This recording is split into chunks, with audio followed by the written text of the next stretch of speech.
up die. Feel the vibe, get ready to ignite. Untold stories in the airways, flying through the night. Experience voices, tales so bold. Streaming live, the truth unfolds.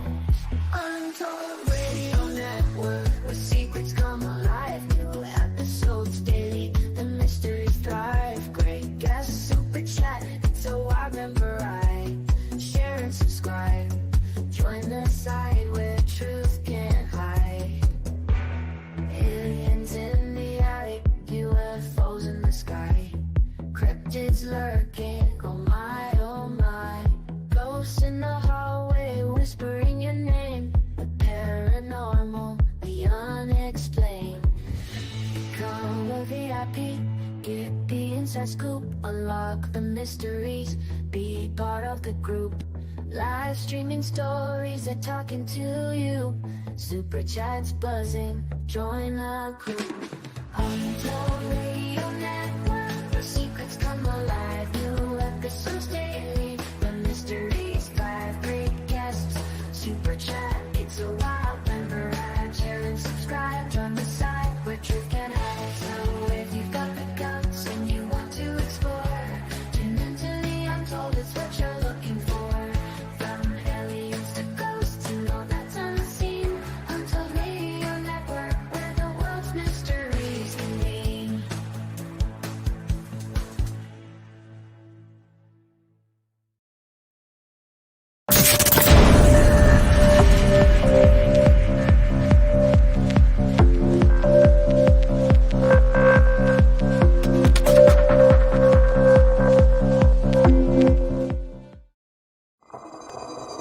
The paranormal, UFOs, monsters, mysteries. You're listening to Talking Weird. And now, from a cabin deep in the Northwoods, your host, Dr. Dean Bertram.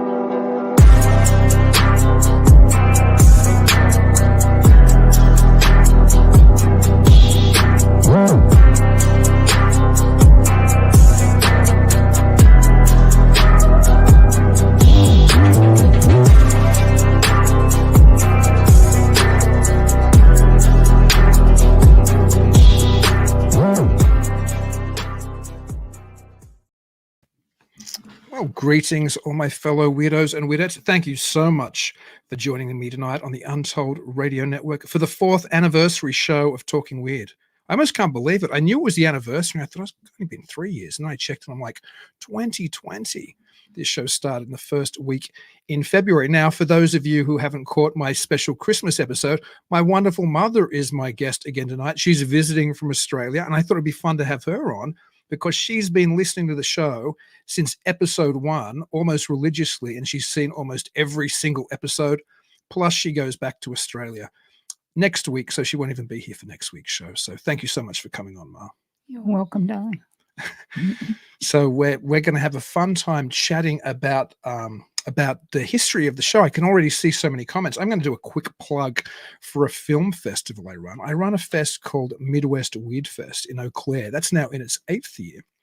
And it's the first weekend of every March, which this year is March 1 to 3. Midwest Weird Fest showcases all kinds of paranormal documentaries and horror and offbeat genre stuff and fantasy and sci-fi. And it's probably one of the most fun film festivals on the planet. Filmmakers who come in, and a lot of filmmakers come in, have rated us as the top. We're actually, officially it's the top 100, but we're normally in the top 50 festivals in the world on Film Freeway's platform. Film Freeway is the main festival submission site, and that's out of something like 12,000 festivals. So we're a popular fest. If you want to come, and I suggest if you can get to Eau Claire on that first weekend in March, you should. Passes are on sale now at midwestweirdfest.com. And I normally only give these to filmmakers, but this year I've made enough of these VIP passes that anybody who buys a full season pass, and they're really cheap, like $60 for the whole 3-day weekend, will actually get one of the VIP dog tag passes. And this year, a Night of Horror International Film Festival, which I founded in Sydney, co-founded actually with my girlfriend at the time back then and my brother and another person way back in 2006.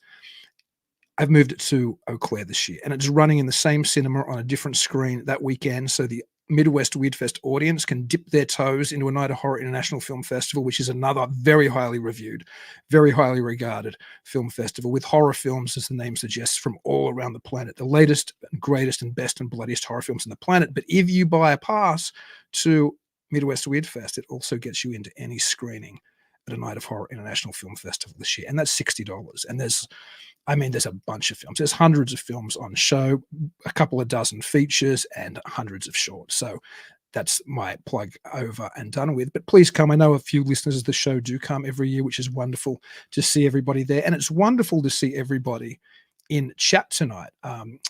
Thank you, Uncle Bones, for joining us. It's so good to see all the regulars here. Nancy Malcolm, who's here all the time. Horace Smith, who's Professor Emeritus, as I always say, of astronomy and of physics at Michigan State University, and a guest on the show, congratulates us as well. I actually saw a strange fireball meteor the other night, and thanks to Horace, he suggested I go and log it on a specific, I can't even remember the site. Horace might give me the address, and I logged it, and sure enough, there were half a dozen other people in the area who'd seen it and logged it as well. It was a very bright fireball.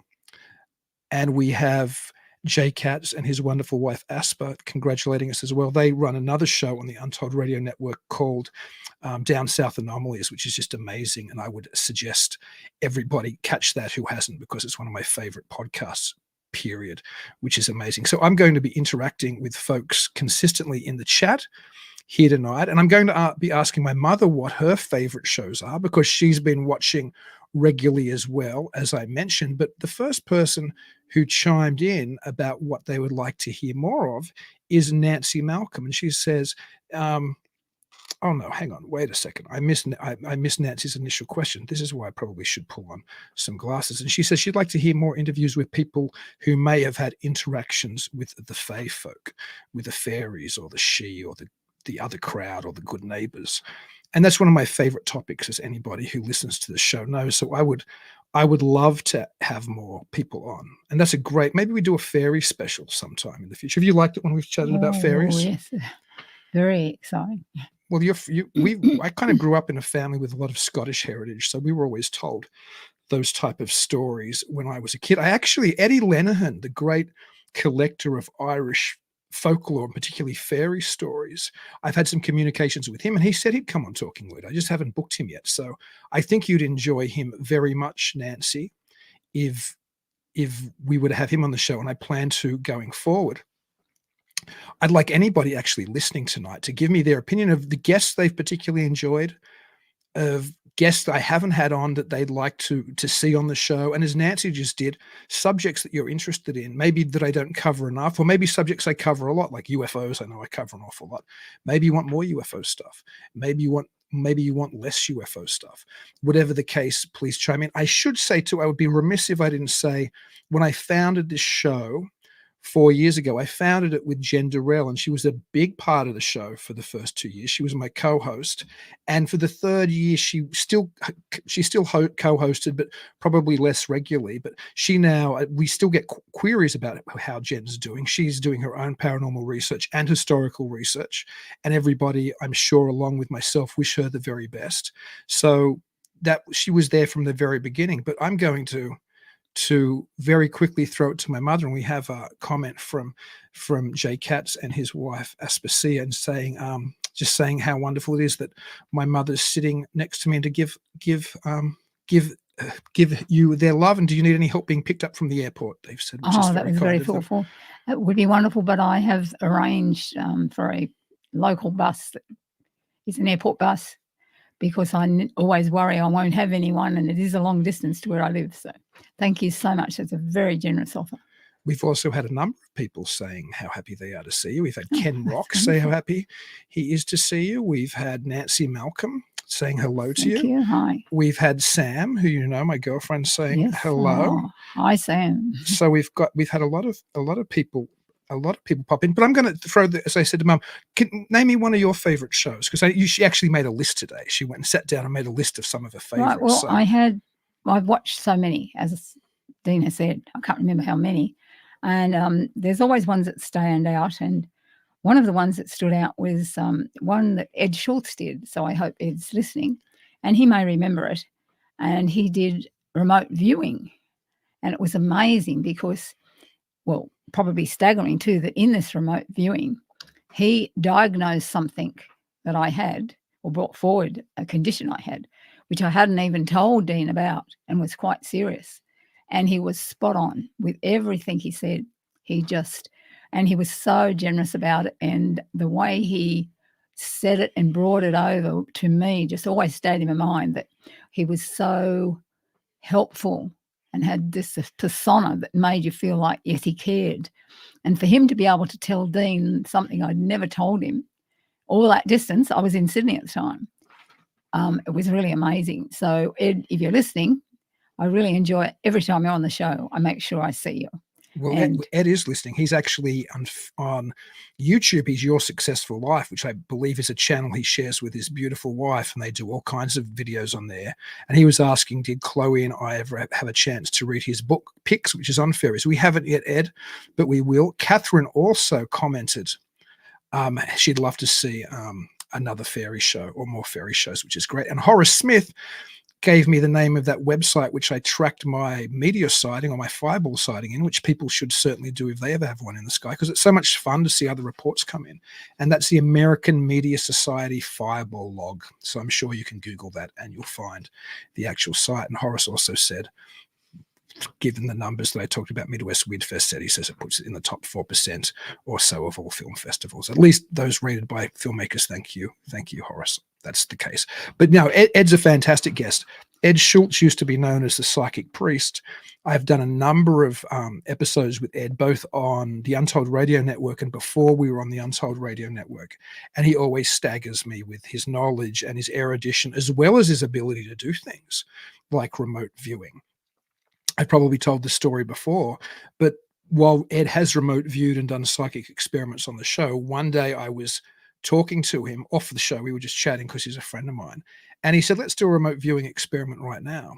And I said, okay, cool. That'll be fun, because I'm used to, him remote viewing. He said, but I want you to do the remote viewing.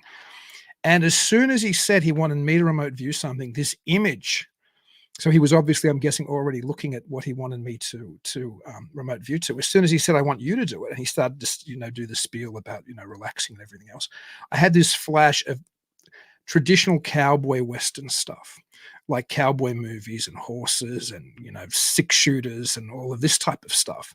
And sure enough, Ed was looking at a wall that had those type of displays on it, hats and cowboy guns. And so I don't think I'm a remote viewer, but somehow I had this psychic moment of this psychic impression the second Ed suggested it, which made me go, wow, there really is something to all of this. And Ed says he's always happy to join, and he says I'm an amazing psychic. Well, that's kind of you to say. Maybe I'm in the wrong business. Maybe I need to start doing call in psychic show.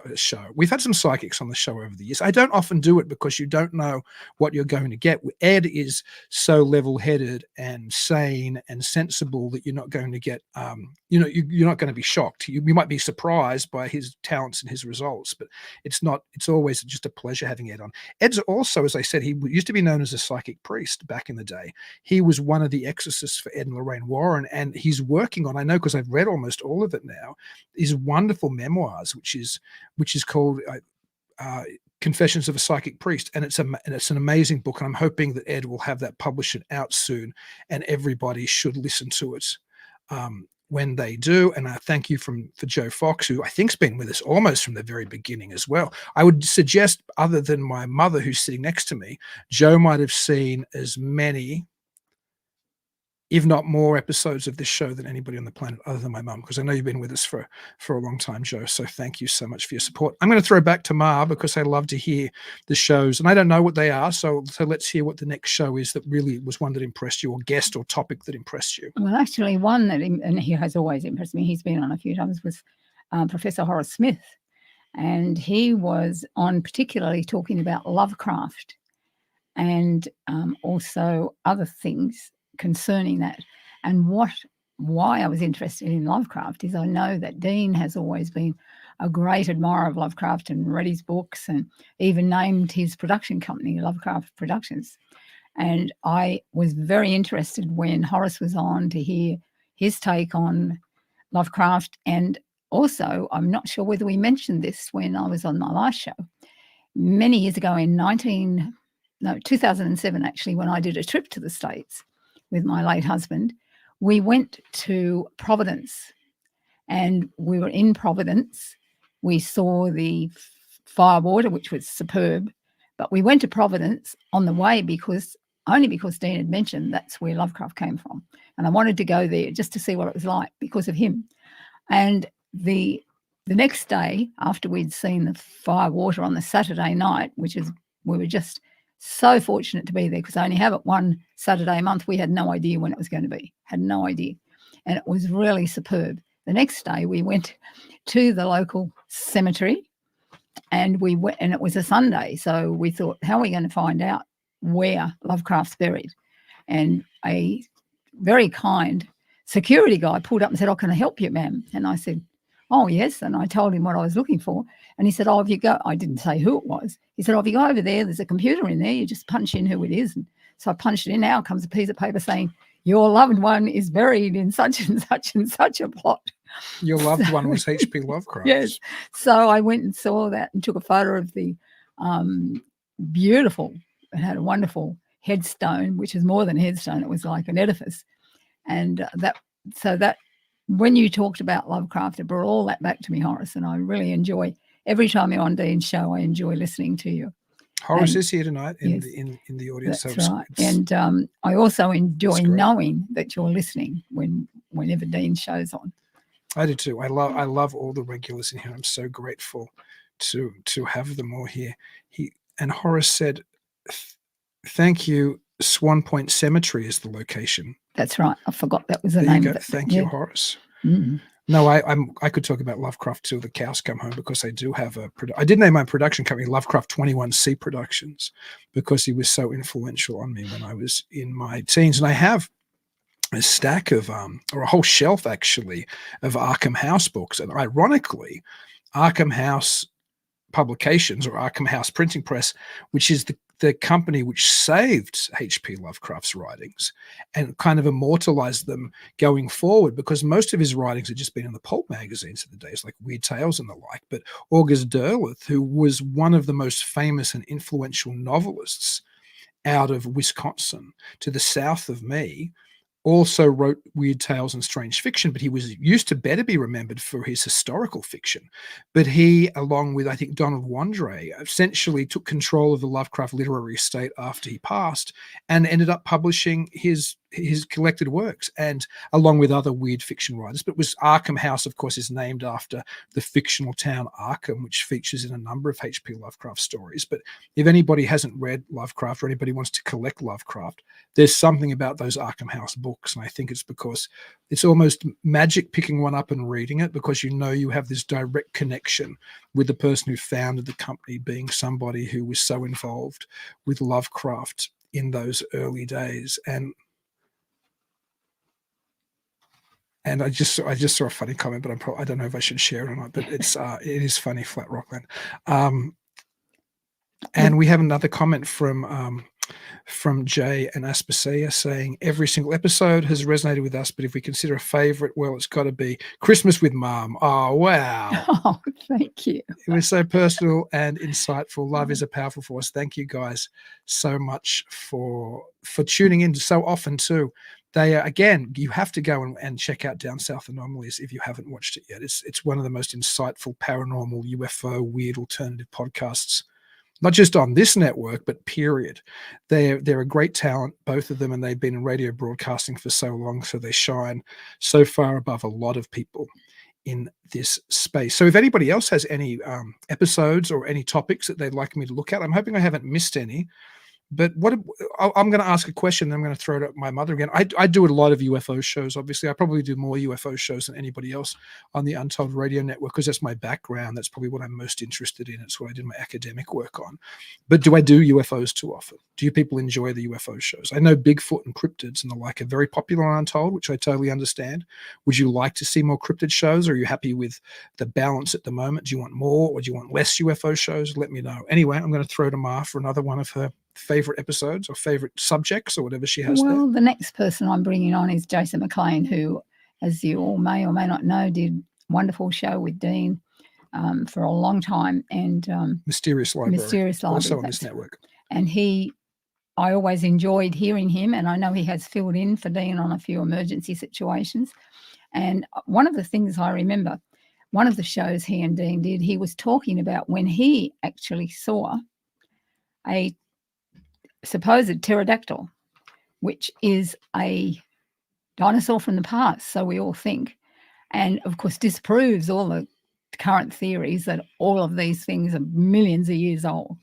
And we've always discussed this, and I remember that particular episode that Dean did with Jason was so enlightening, because Jason's view on the matter and the fact that he had seen one, and with him telling it, you could believe he had, he just wouldn't tell anything that wasn't true, and he would never bring up anything outrageous to try and get attention. And he's just so I suppose dedicated to what he does. And I enjoyed that show so much. And I suppose another reason I enjoyed it so much is because Dean, as a young child, he was into dinosaurs. But strangely, his daughter is even more so. So I'd had this surrounding of dinosaurs for so long, and then to hear Jason saying he had actually seen one, and above all places in Texas, which was amazing, absolutely amazing. So that show really resonated with me, and I enjoyed it terribly. And always enjoy hearing Jason. He's just so articulate and explains everything so well. Yeah, Jason's top shelf. He was such an absolute pleasure to do Mysterious Library with. It was one of the most fulfilling, creative, collaborative endeavors of my life. And it's so great that he still comes onto the show. And if people want to see, obviously you can go back and check out these episodes, but there's also a pilot documentary made by Lyle Blackburn and Ken Gerhardt. I think it's called American Monster Tour.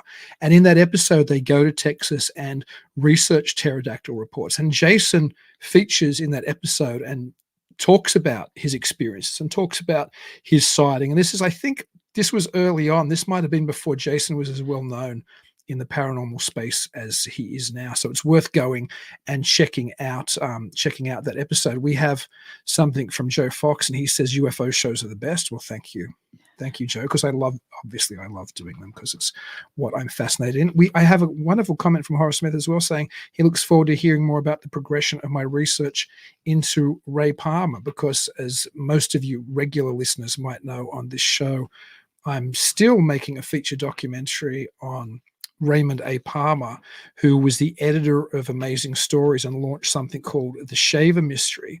And also, while it was America's most popular science fiction pulp, he began to tread a kind of a line between fiction and fact and Fortean type stories. And he was on top of the UFO phenomenon from even long before it broke into the headlines in 1947 with Kenneth Arnold's famous sighting. But he also hired Kenneth Arnold to go and do an investigation of Maury Island, which is the kind of proto-Roswell UFO incident. And then in the decades to come, he published book after book within the flying saucer space from various contactees and UFO researchers and ancient astronaut theorists. And Gabriel McKee, who I haven't had on this show yet, but he's a very, very talented academic who knows an awful lot about Ray Palmer and particularly an awful lot about Gray Barker. I suspected that Barker's book called The Silver Bridge. Now, The Silver Bridge was written 5 years and published 5 years before John Kill's The Mothman Prophecies, but it talks about the same incident in West Virginia in the 1960s when the Silver Bridge collapsed at the end of 13 months of Mothman sightings and other high strangeness. But Ray Palmer actually published that Gray Barker book, or he printed that Gray Barker book, The Silver Bridge, for Gray Barker under Barker's publishing imprint, but Palmer published it and Palmer printed it in Amherst. So there you go. There's even a Ray Palmer connection to the Mothman prophecies and to the Mothman phenomenon, which I found particularly fascinating. I was very grateful to Gabriel McKee for pointing that out to me. He's in my documentary, and he also pointed me towards a relatively well-priced book or price copy of the Silver Bridge, because it goes for hundreds and hundreds and hundreds of dollars. And he recommended I hold out until a decent price came along, and he pointed me at one which he said was fair but still expensive, and I snatched it up because I'd been looking for it and I hadn't seen anything within that price point. So if Gabriel, you happen to be listening, thank you so much. And Horace very kindly says, Jason and Dean make a fine team, especially when they disagree in an erudite but entertaining manner. I think we've disagreed with you probably too, Horace, a number of times, but we're always gentlemen. So my Fortean position, where I'm very skeptical of science, and just like Charles Fort was, I still managed to get on with both Jason, who is somewhere closer to accepting a scientific model, and to you, who obviously is an esteemed scientist. And Catherine Four Feathers agreed that Jason is fun to listen to. Yeah, he's a fantastic host and a fantastic guest. I have the glasses. Oh, I'm sorry. My mother needed to borrow my reader. She was, if you heard her whispering where are the glasses for the audio listeners out there, she was having trouble reading what she's written. I know that feeling as I'm reading the notes now. And Catherine Four Feathers said, Dean, I'd love to see Dolly Saffron on and talk about her experiences with UFOs. Totally amazing. That's on YouTube on a podcast called The Light Gate with Preston Dennett. I've never had Preston Dennett on the show either, but I know who Preston Dennett is. I'm aware of Dolly Saffron, but I don't know that much about her material. But Catherine, you say she is excellent, so I will look into that. Thank you very much for that recommendation. I enjoy talking to all kinds of people in the UFO space, because again, anyone who watched this show regularly knows I'm somewhat of a Fortean, and I'm probably influenced by the thinking of people like John Keel and Jacques Vallée and Patrick Harper as well. I often don't look at the phenomenon as extraterrestrial. I tend to think it's something else. But even people who do claim it's extraterrestrial, I'm always interested in talking to, because at the end of the day, none of us actually know what the phenomenon is. All we have is a theory, so it's nice to hear alternative theories. That's why last week, actually, for those of you who might have missed it, you might want to go back and listen to the interview I did with Glenn Steckling. I've had Glenn Steckling on the show once since we've been on the Untold Radio Network and once before, and he is the head of the George Adamski Foundation. George Adamski, for those of you who don't know, was the most famous UFO or flying saucer, as it would have been called then, contactee of the 1950s. And Glenn's family, particularly his father, Fred Steckling, was very close to Adamski, and his family carried on the legacy after Adamski passed. And they also have claimed very similar experiences to those of George Adamski. And while I'm reluctant to take necessarily the contactee experiences at face value, I'm also very conscious of the fact that the contactees, when they first appeared on the scene in the 1950s, were dismissed very much by supposedly serious UFO investigators. People like Donald Kehoe and NICAP and the like just dismissed it. But the irony, I suppose, is if you flash forward 20, 30 years, when the UFO abduction phenomenon began, eventually, not straight away, but eventually, the UFO community wholeheartedly accepted those claims of extraterrestrial contact, which for the most part were perhaps scarier than the more pleasant contactee claims. But I don't see, whatever the reality of either of them, I don't see any reason why we should accept the claims of abductees while rejecting the claims of contactees. So I love to speak to people within that space as well. We have a question here, which it's easy for me to read on screen, so I hope it's a good question.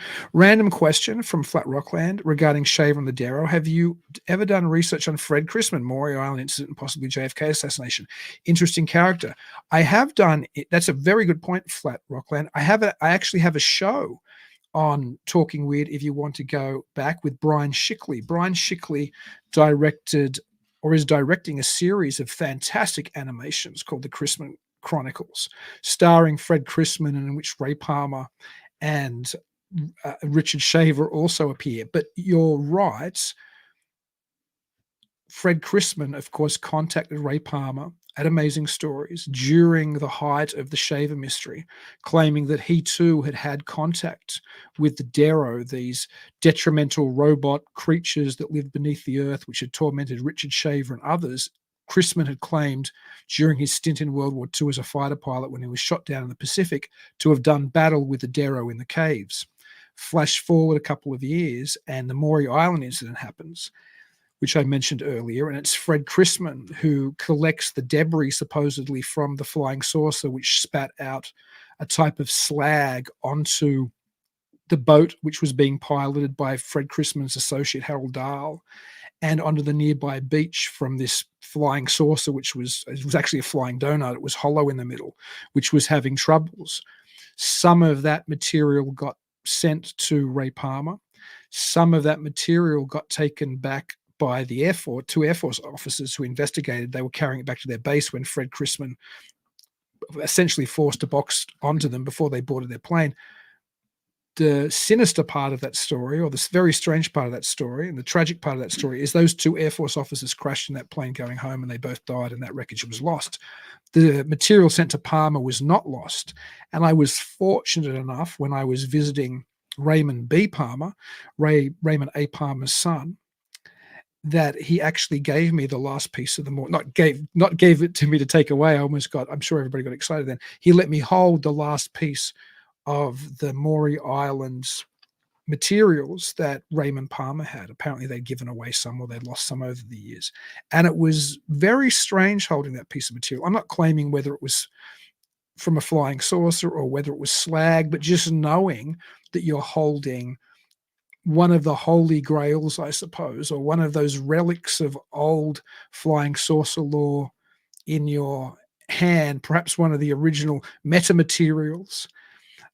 It was a very strange feeling. Having been somebody who'd studied Maury Islands from my time doing my dissertation before, I was aware of it probably, for, I don't know, the better part of 30 years. So to finally be sitting next to Ray Palmer's son on a wonderful day, wonderful sunny summer day in Wisconsin, and have him hand me out of his pocket the final piece of the Maury Islands crash that he had was just an incredible feeling.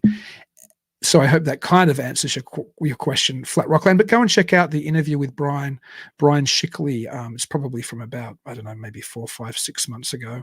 I'll have him back on the show soon. I was just talking to Brian recently, and we wanted to do another show. He's an incredibly talented animator and researcher. I think my mother is looking at her list. Maybe she has another one for us. I'll throw it to her again before I go back to the chat. Yes, this is quite unusual. I don't know a lot about this gentleman, but it's Noria Hayakawa, who is a civilian intelligence, does a lot of his civilian intelligence work. And he has been doing a lot of UFO investigating in and around New Mexico and the American Southwest. And I remember seeing the show when he was on Dean's, and he was so interesting and so well, well versed in what he wanted to say about all this, and about the fact that it has to be intelligence by civilians that are going to actually find out the truth. The truth we're not going to get, unfortunately, from the, let's say, I shouldn't say it, probably people like the FBI or any of those organisations that hide everything they get until they're allowed to let the information out. And when they let the information out, we don't know whether it's all the information or not. But this Japanese gentleman, wow, he was so on fire. And his interviews with Dean on that particular program, and Dean's interview with him, were just amazing. I enjoyed that immensely. He laid out things that I would never have known of before. Dean may have, but I didn't. And I found him so intelligent. He spoke so well. And I think he put a lot of Americans to shame who haven't bothered to go that far into looking into all these things. So, I wouldn't mind seeing him again one day, and I'm sure that all of you who have seen him would think the same. I think that's a good recommendation. Norio Hayakawa is excellent. He's Japanese-American. He does live here now. I think he moved to America in the 1960s, and he's been investigating these things for more time than most of us have been thinking about them, certainly longer than I've even been alive. And he probably takes his views are in some ways like mine, and I think that's why we got on so well in the interview, in that I think he suspects a lot of the genuine anomalous phenomenon is something not extraterrestrial, something perhaps closer to home, no less bizarre, perhaps in some ways more bizarre, maybe spiritual or interdimensional, or the way that John Keel or maybe Jacques Vallée or Patrick Harper has looked at the phenomenon. But he is also suspicious, as am I, that an awful lot of this is probably some type of government technology and or psyops. And we have a comment from Bob Antone, who's been a regular guest on the show. He's also an incredibly talented musician and a researcher, and he's been fortunate, and I've been fortunate enough for him to let me use an amazing song of his in my documentary that I'm still working on. And he says, so nice to see your mum, wonderful to see and hear you. And he says to me that I'm amazing, which is too kind, Bob. You are amazing, and congratulations on 4 years. So thank you so much for that, Bob. And from Ed Schultz, he said he'd like to see an episode on UFOs in the cinema and TV. You know, I would love to do that as well, Ed. I actually was going to have the late Robbie Graham on. I talked to him not that long before his passing, maybe 6 months or so before he passed, and he wrote an incredible book. I think it's like Sources of the Silver Screen, it's called, where he looked at the influence of intelligence agencies, of all things, and other influences on the presentation of flying saucers in popular culture. And he would have been the perfect guest for it.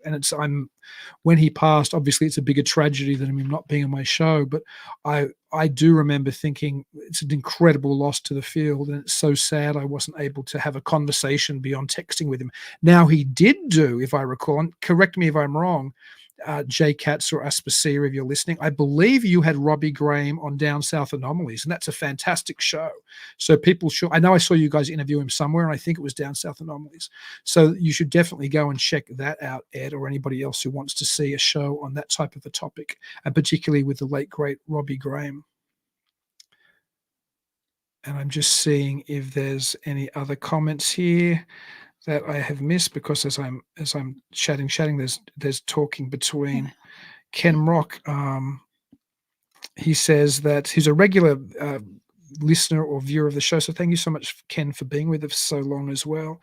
And he said he likes the various topics. And he says he has his personal likes, but it's called Talking Weird because each week you don't know what you're getting. Thank you. I do like to mix it up a little bit, even if I tend to skew myself or the show a little bit towards the UFO phenomenon.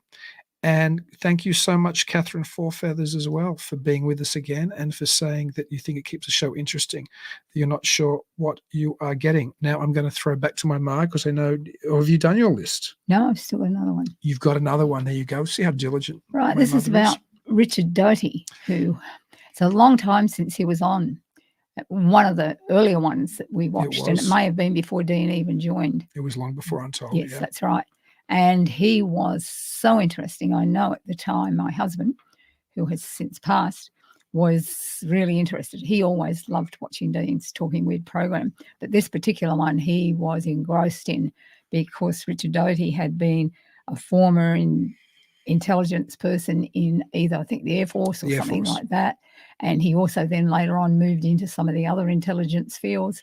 And the information that he gave, certainly he had things in his memoirs or in the back of his mind that we'll never hear again, probably.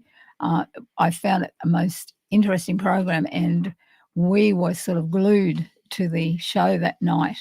And when it was over, we talked about it and couldn't believe that this chap had survived, for want of a better term, with all this information for so long, and was telling obviously truths that weren't being aired by anyone else, let alone definitely the main media. They certainly wouldn't want to know. So I think that he was just a very good person in the field of UFO intelligence to let out the information that he had about all of these things like Roswell and every other site you've ever heard of and things we hadn't heard of. But it was a very brilliant show. He was a very interesting guest. It's a long time ago now, but that stays in my mind so much. And when I was looking up things today, that wasn't on the things I looked up. It's just that had stayed with me right from the day I had seen him and heard him. And I thought that was really worth mentioning tonight. And anyone who's interested in this field could look up him and find out more information about him. Well, now my mother, I didn't know that was about to come. So now my mother set me up for probably a 10-minute rant on Richard Doty. I personally like Richard Doty. He was very pleasant to me. And it was very good of him to come on a show that essentially then I think might have even been in our first 6 months. We were a very little show. He probably brought more viewers and listeners to the show than we'd had before, maybe even since. The Doty episode did very well because people are always fascinated to hear about Richard Doty. Of course, Richard Doty is, and I've never talked to my mother about Richard Doty, so she hasn't heard me rant about him or anything. I'll say, I think what I said on the show, I'll say again now. While I think you have to be very cautious of what Richard Doty says, I also credit Richard Doty as being either the person who created or the person who promulgated much of what I would now call X-Files UFO belief. In other words, the idea of an alliance between extraterrestrials and the US government, underground bases, the MJ-12 documents, all of this type of stuff comes from a small cadre of individuals, some of them being intelligence officers, particularly Richard Doty, who seems to be at the heart of it, back in the late 70s into the early 80s. He's probably most notorious for something called the Benowitz Affair, when a gentleman who lived opposite, I believe it's Kirtland Air Force Base. I know my mind had a little blank then, but opposite Kirtland, and he was an engineer, an electric engineer, and he began to see things in the base at night, strange lights, and he began to pick up strange messages as well, he thought, from the base. And being a good patriot, Benowitz went to the base and told the base, I'm picking up these things, there's strange UFOs landing and the aliens are broadcasting messages. But what he apparently had stumbled upon was some advanced, I believe Greg Bishop says in his excellent book, Project Beta, Greg Bishop, I believe, suggests that it was something like an advanced laser-based communication system or something like that. And so rather than them perhaps briefing Benowitz and swearing him to secrecy or telling him, listen, you can't talk about this is top secret, for some reason, and that might be the biggest question or the most significant question as to why they decided that they would spin a story to Benowitz that he actually had stumbled upon something nefarious, going so far to have actually given him a computer. And in Adam Go Rightly's book, he says it was actually Hynek, J. Allen Hynek, who was the person who gave Benowitz the computer. It's the only place I've read that, but who knows? But the computer supposedly transcoded the extraterrestrial messages that Benowitz was picking up, but it was just a computer from the government and just spat out all kinds of, crazy information. Anyway, the end result is Paul Benowitz, as people who are interested in this field probably know, ended up going insane. And whether he was already on that route or not, or whether the involvement of intelligence, an operation on him drove him to that route, is up for grabs, I guess. But I think the main takeaway for people interested in UFO belief is that what Doty and William Moore, who at the time was an admitted Doty asset now, since that time when William Moore, who was perhaps one of the best known UFO writers of the day, he wrote the first UFO, he wrote the first Roswell investigation book, he wrote a number of things going after that. He was the popularizer of the MJ-12 documents, along with Jamie Chandera, his producer friend. I think they arrived in the mailbox of Jamie,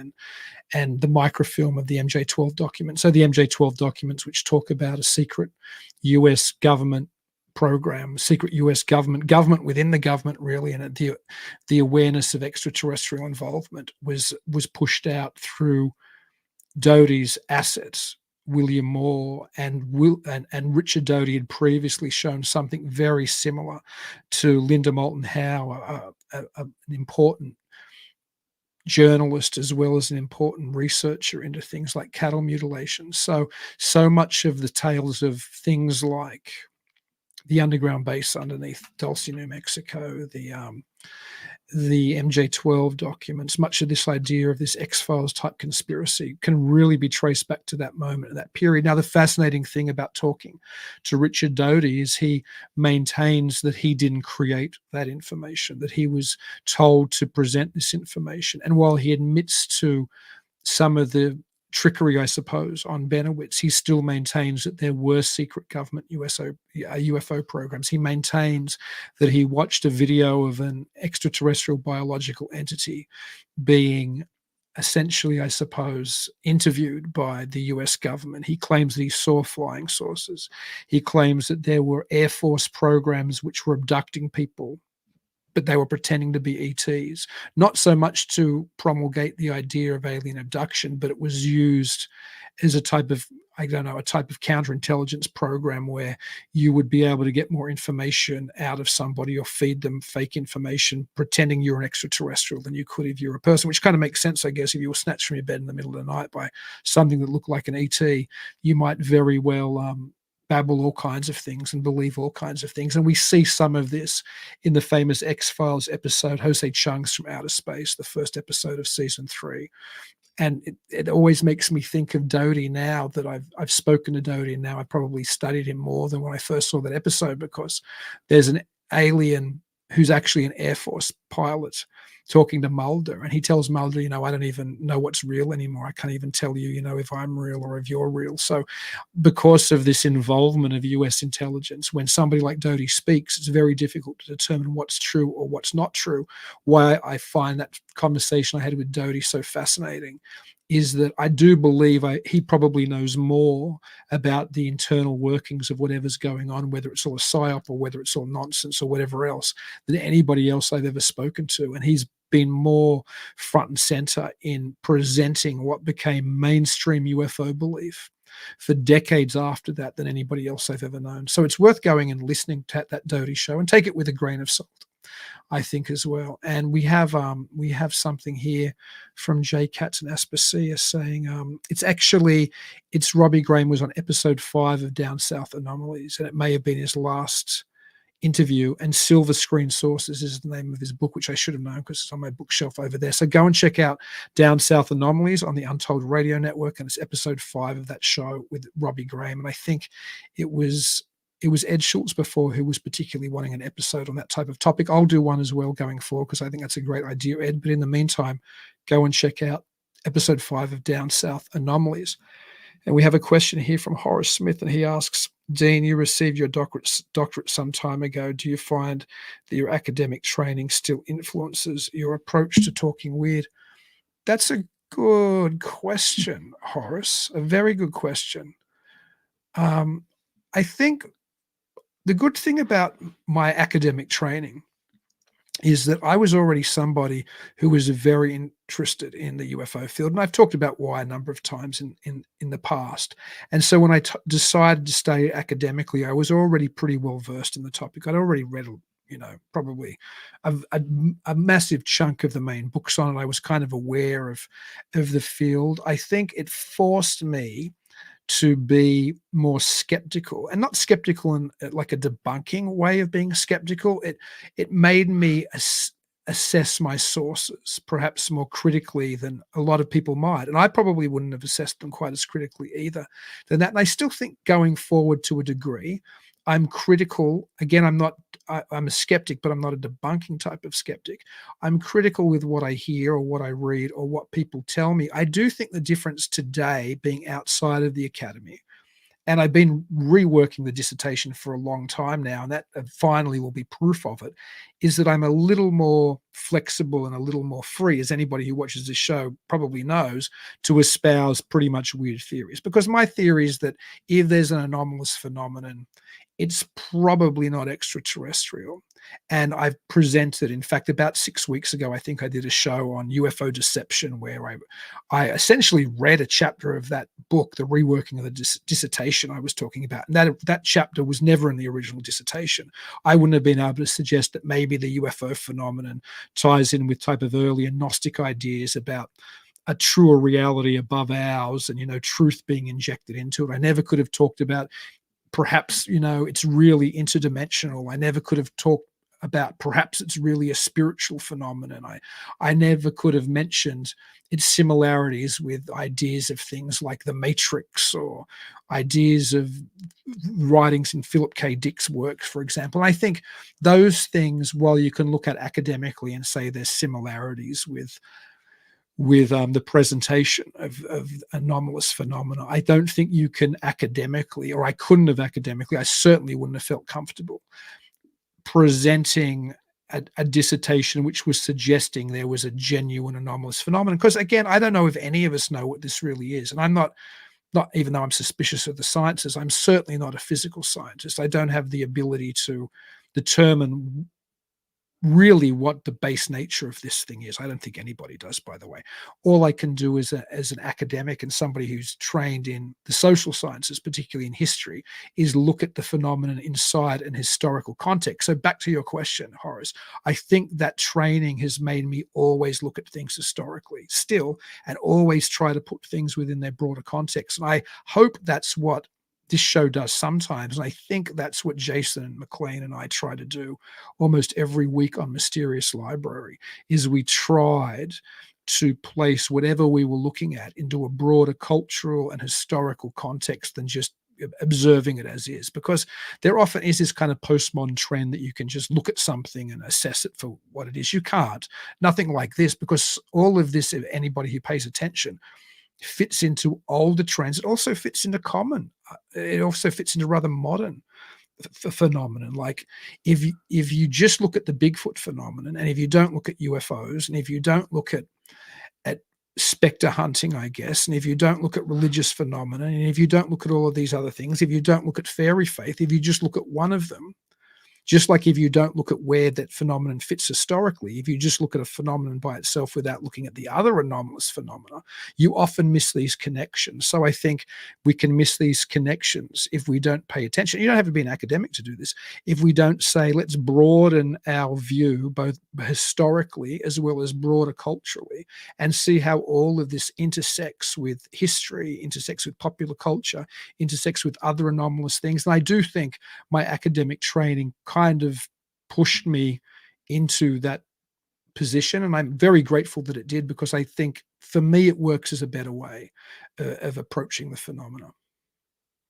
And I'm just going to quickly look at if any other questions have popped up. We have from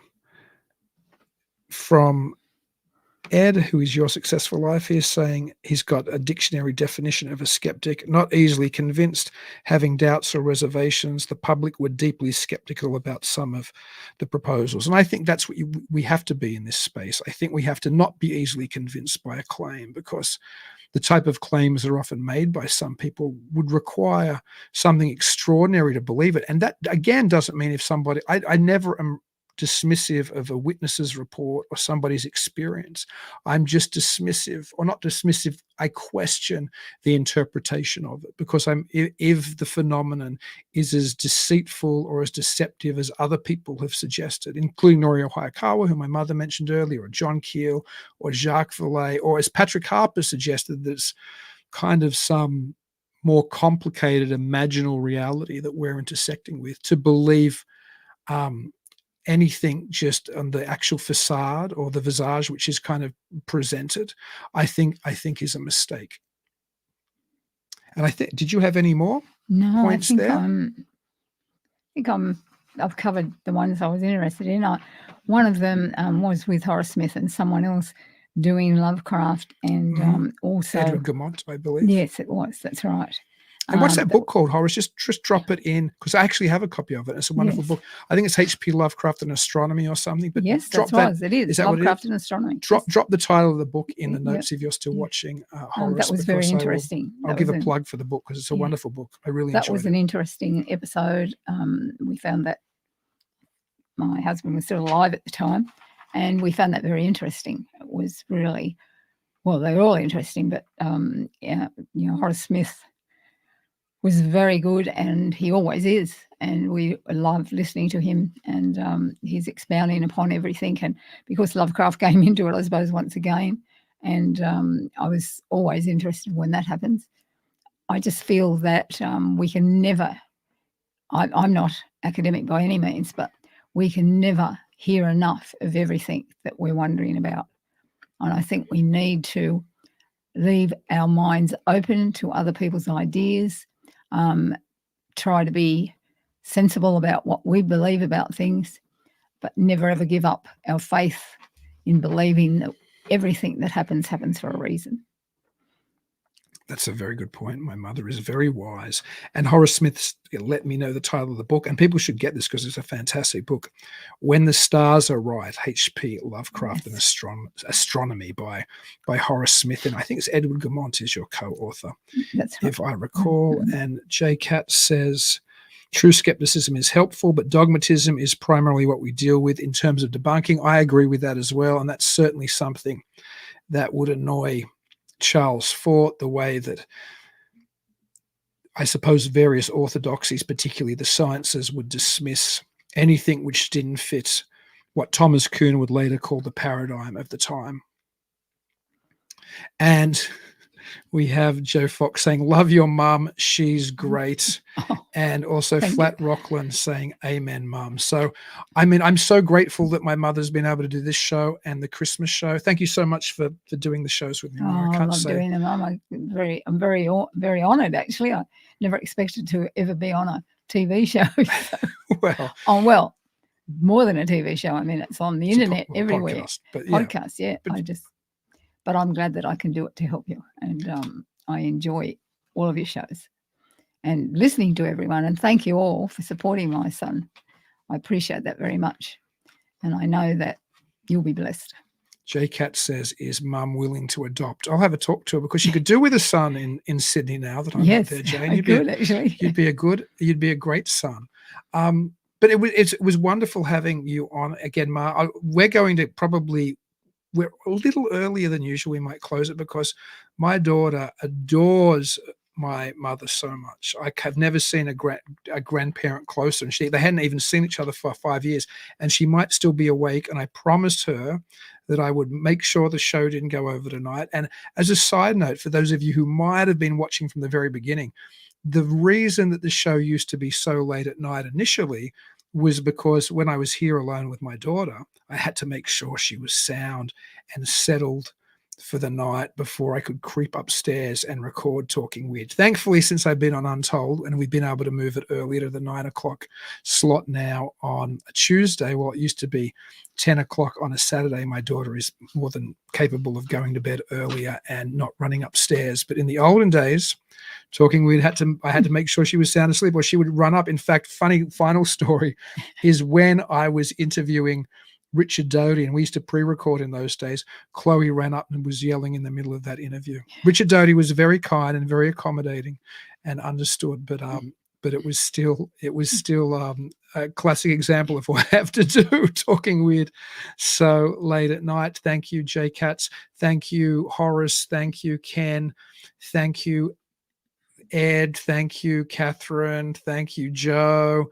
Thank you, Sam. Thank you, Bob. Thank you, all of the wonderful people in the chat tonight. Uncle Bones, Nancy Malcolm. I probably missed some people. There were so many of you in there. Yeah, I did say Sam. Thank you. Just thank you to everybody who joined us tonight. I can't say how much I've appreciated you over the years. I'm going to take into account the suggestions that I've had tonight. And any final words, Mum, before you get on a plane and fly back to Sydney? I'd just like to thank you all for listening to my son and listening to me, which is probably harder to hear anyway, but I really appreciate it all. And just one word, which I don't like to do very often, but I do know that I need to say this, that without the help of my son and his good daughter and their support and the Lord behind me too, I would never have made it through the last year, which was a very hard year. So thank you all. I appreciate it very much. And I hope that I can do it again sometime. Have a good night. Have a wonderful rest of the weekend. Thank you. And thank you, Ma. I can't say how much you've helped and supported me over the years. And when my mother is back, hopefully sometime in the not too distant future, hopefully in the summer, I will have you back on again for sure. And until I chat to everybody else out there, and thank you for listening, by the way, for 4 years, keep it weird.